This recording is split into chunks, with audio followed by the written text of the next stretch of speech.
बिस्मिल्लाहिर्रहमानिर्रहीम।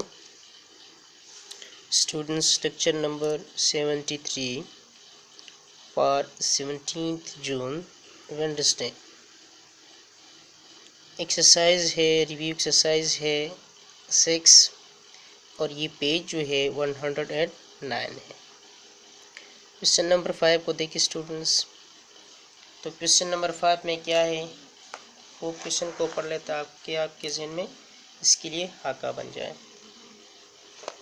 तो क्वेश्चन दिया हुआ है कि अ food store in A port is sufficient.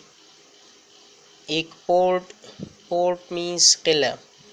एक किले में खुराक जो है वो स्टोर किया गया है। Is sufficient for 60 days.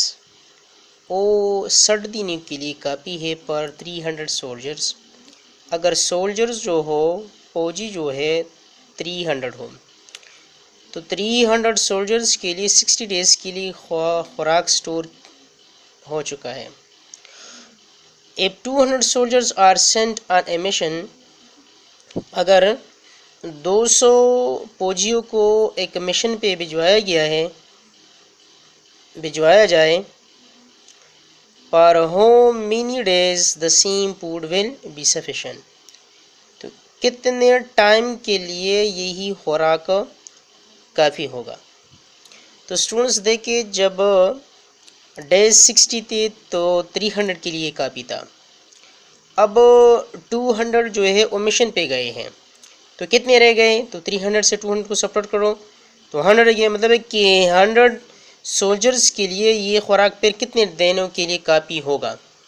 तो स्टूडेंट्स ये देखिए, जब डेज 60 हो और 300 सोल्जर्स हो, इसका कंपैरिजन को देख, इसके रेशो को देखो। फिर अगर कितने रह गए, तो अगर 100 रह गए, क्योंकि 300 से 200 को सब्ट्रैक्ट तो 100 रह गए। 100 सोल्जर्स के लिए ये कितने टाइम के लिए काफ़ी होगा। तो एसी में फिर क्या होगा, जब बंदे कम हो जाएंगे तो खुराक ज़्यादा डेज के लिए काफ़ी होगा। तो एसी जो क्वेश्चन होते हैं तो मैक्सिममली ऐसे क्वेश्चंस में इन्वर्स वेरिएशन होता है। क्या होता है, इन्वर्स वेरिएशन।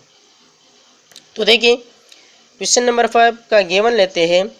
प्रेजेंट सोल्जर्स जो है वो 300 है। अब सेंड पर मिशन जो है सोल्जर्स तो ये कितने हैं, 200 है। तो 300 से 200 को भिजवाया गया। रिमेन सोल्जर्स कितने रह गए, 300 माइनस 200 इज इक्वल टू 100। तो 100 रह गए। सफिशिएंट फूड जो है वो कितने के लिए है, 60 डेज के लिए है। 300 से 200 निकाले गए, मिशन के लिए 100 रह गए। खुराक 60 दिनों के लिए काफ़ी था। अब क्या है, अब क्या होगा, days that the same food will be sufficient, वो है x डेज। कितने डेज के लिए है वो, x डेज के लिए है। तो स्टूडेंट्स ये देखिए कि यहाँ पे वो खुराक फिर जब 100 रह गए तो फिर ये कितने डेज के लिए काफ़ी होगा, हमने ये फाइंड करना है। Days that the same food will be sufficient, वो है x डेज। तो देखिए स्टूडेंट्स, सोल्यूशन बिकमिंग रेशो क्या होगा। अब रेशो क्या बनेगा, सोल्जर्स जब 300 थे तो 60 दिन के लिए काफ़ी था। ये आपका असल क्वेश्चन बताता है, ये सब आपको क्लियर कर देता है और यही पे आपके मार्क्स होते हैं। जब सोल्जर्स 300 है तो 60 दिनों के लिए काफ़ी था। अब अगर सोल्जर्स जो है 100 हो तो कितनी के लिए काफ़ी होगा, तो 300 जब ज़्यादा थी तो इतने डेज के लिए था। अब जब कम हो गया तो ज़्यादा डेज के लिए होगा। 360 जब कम हो गए तो ये ज़्यादा होगा, जब ये कम होते जाएगा तो ये बढ़ता जाएगा। तो ऐसे को हम फिर क्या कहते हैं, इनवर्स वेरिएशन। तो ये जो है इनवर्स प्रोपोर्शनल है। तो ये पहला जो है इसका एरो इस तरह आएगा और ये जो है जब ये 60 थे तो अब ये बढ़ता जाएगा, मतलब ये इसका उल्टा होगा, लिहाजा ये क्या है, इनवर्स है। ठीक है ना। तो मैंने आपको बताया था स्टूडेंट्स कि दिस बाय दिस, जिस साइड से रेशो जाते उस बाय दिस। तो 100 बाय 300 और x बाय 60 बाय x उस साइड से आ रहा है, नीचे आ रहे हैं, लिहाजा क्या होगा 60 बाय x। तो ये देखिए नो बाय क्रॉस मल्टीप्लिकेशन करवाओ तो ये क्या बनेगा, क्रॉस मल्टीप्लिकेशन से 100 मल्टीप्लाई x बनेगा इज इक्वल टू 300 मल्टीप्लाई 60 बनेगा। स्टूडेंट्स मैंने आपको बताया भी था कि जो चीज़ आपने फाइंड करना हो तो इसको लेफ्ट हैंड साइड पे लिखो, और जो चीज़ आपने फाइंड नहीं करना हो तो उसको आपने राइट हैंड साइड, तो ये लेफ्ट हैंड साइड पे हमने लिखना है 100 मल्टीप्लाई x। क्या लिखना है? 100 मल्टीप्लाई x। अब ये क्या बनेगा, देखिए students, 100 multiply x is equal to 300 multiply 60, इस तरह आएगा। डिवाइडिंग बोथ साइड बाय 100, दोनों तरफ हमने 100 पे क्या करना है, डिवाइड करना है। तो 100 मल्टीप्लाई x बाई 100, इसको भी 100 से डिवाइड करो, इसको भी, और इसको भी 100 से डिवाइड करो, 300 मल्टीप्लाई बाई 60। अब क्या होगा, 100 multiply x by 100 is equal to 300 multiply x multiply 60 by 100। तो 100 1 जा 100, 100 3 जा 300, ये 100 और ये 100 एक दूसरे को कैंसिल करेगा। तो जब ये एक दूसरे को कैंसिल करेगा हमारे साथ जस्ट x रह गया। सो x इज इक्वल टू, ये क्या बन गया, 3 मल्टीप्लाई 60। लेकिन चूंकि हमने डेज फाइंड करने हैं तो इस साइड पे आपने इसके साथ डेज लाजिमन लिखना है।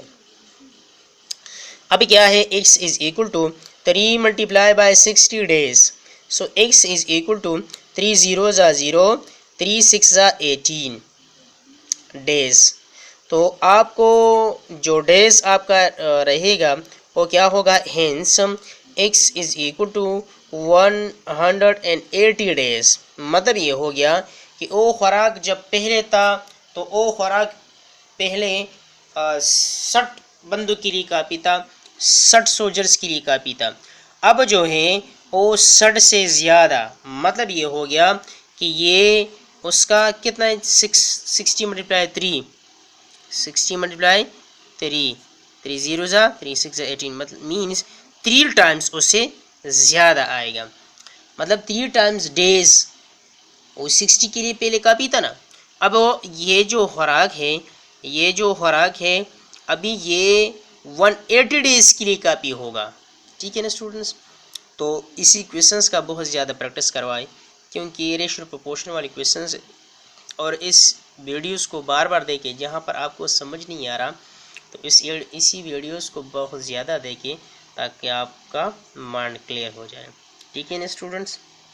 और दूसरी बात ये है, जैसे कि आपको पता है कि हमने यहाँ पे टेस्ट लेने शुरू किए, तो इस तरह ना हो कि फिर आपको मसला हो, तो प्रैक्टिस पे बहुत ज़्यादा फोकस करें। Till here is enough. Okay, thank you.